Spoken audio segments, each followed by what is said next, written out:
Yes, thank you, Professor.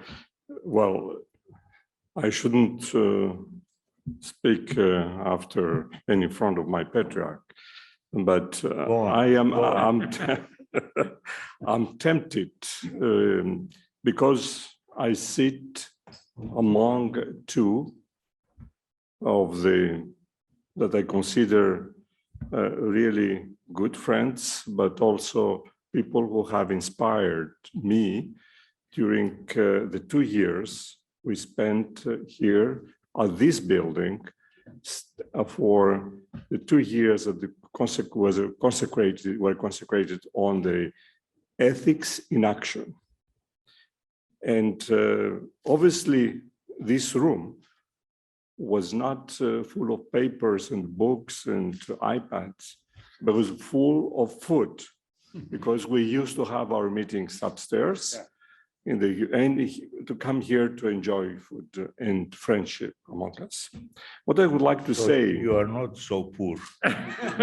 The church is poor, Your Holiness, but we live poverty. Everyone has the way of living poverty and be poor in a rich world, because it's a gift from God that we have received in living in this world. But I think that from the Greek philosophy, and Monsignor Sorondo knows very well the philosophy and what we have talked about that inspired us in our way of thinking and living. But I think it's important to remind you that these 2 years were very important, let's say, inspiration for the future. And whenever, and I thank Professor Sachs, because there is a follow-up of this. And every time I receive from Sonia what Professor Sachs wrote or said, and I think that many of you would be really interested in receiving this. Maybe you can know that he's a member of the Academy.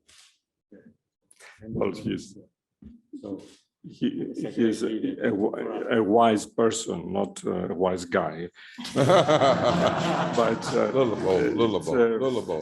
we have really, and I say this because we need a follow-up of everything we do. It's not just talks, but it's also implementation. That's right.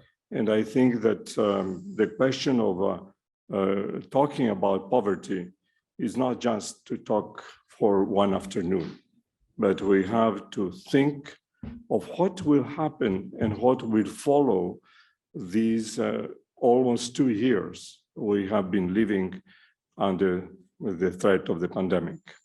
And one of the consequences definitely is going to be more poverty in the world, because the impact of the pandemic is not just about the health, but it's going to be about the social questions, the environment, and also, I think, how to bring people back to the church or the synagogue or the mosque or the temples, because people have left. They are accustomed, they are used now not to have any contact, because we think that we can follow everything through Zoom. But it's the personal, contact that is needed. And we need, if we really need to change the world, we need to change ourselves first. And this is our duty, that every one of us is a unit, but someone who is very important in the way that we would like to see the world of tomorrow. So I would like to congratulate Monsignor and the professor for organizing also this afternoon, this session, and talking about poverty, because it's a project, but definitely it should be a lifetime idea that we need to think and implement. And every one of us has a way of participating in this project and in this building together the world of tomorrow. Thank you.